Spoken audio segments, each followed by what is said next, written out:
So if we are to be ready for the coming of Christ, people say, I need to be ready for the coming of Christ. The way to be ready for the coming of Christ is to be born again, to be born of water and of the Spirit. And you're not to worry about your salvation after that, but you are to partner with God in the process of sanctification. That's the fitting or preparing your character for heaven above. But we are not to, as Adventists, to have no assurance of salvation. All too often I work and visit with people who are dying, and they say, Pastor, I don't know if I'm saved. Like, you're a lifelong Adventist Christian?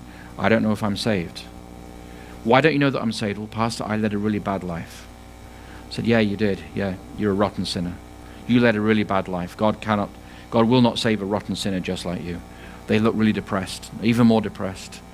I say, if you go to the book of Romans chapter 5, it says that by one man's act of disobedience, sin entered the world, and thus death came to all. But by one man's obedience, righteousness came to the world, and so life has come to us all. We are saved not by our own righteous lives, but by the righteousness and the perfection and the obedience of Jesus Christ. And if I look at myself in the mirror, I have no hope of salvation. But if I look to Jesus, I have hope of salvation. To be found in Christ is justification. For Christ to be found in me is sanctification. And I need to have both of those realities in my life. What does the Messiah promise sinners today? This is a beautiful promise. He says, and anyone who comes to me, I will, what? Never drive away.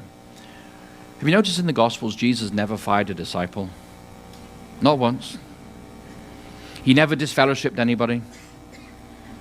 He worked with Judas all the way through the Last Supper. The Last Supper was a dialogue between Jesus and Judas. Jesus was trying to save that last disciple all the way through to the end of the Lord's Supper. But Jesus never fired a disciple. He never disfellowshipped anybody. He says, if you come to me, I will never drive you away. No matter how imperfect you may be, no matter what mistakes you may make, I will never drive you away.